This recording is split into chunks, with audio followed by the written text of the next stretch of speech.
আসসালামু আলাইকুম। ওয়ালাইকুম আসসালাম। দাদু ভালো আছেন? আছি আলহামদুলিল্লাহ। কেমন আছেন? দাদু আমি তো আলহামদুলিল্লাহ আছি মোটামুটি ভালো। আসলে হয়েছে কি আমি তো বেকার, জি আমার তো কোনো উপায় নাই এখন ইনকামের।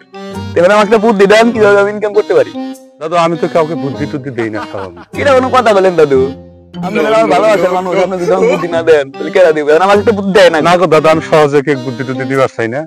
আমি আবার বুদ্ধি দেবো কি না কি হবো তখন আবার কি মনে না দাদা আমাকে বুদ্ধি দেন না গো, আসলে কিভাবে আমি ইনকাম করবো? আমার বুদ্ধি না দিলে তুই ছাড়বি না আমার। না ছাড়বই না আমি। আচ্ছা শোন, আমি সহজে কাউকে বুদ্ধি দেই না। যদি কোনো বুদ্ধি দেই আর আমার এই বুদ্ধি হই না, যদি কেউ 1 মাস চলে আমার এই বুদ্ধি মতো, তাহলে দেখা যাবো কি 1 মাস পরে তার ভিক্ষা করে খাওয়া তাহলে দাদু যদি বুদ্ধি দেয় আমি মনে হয় বিক্রি করে খারাপ, তাহলে আমার জীবন চলবে কেমনে?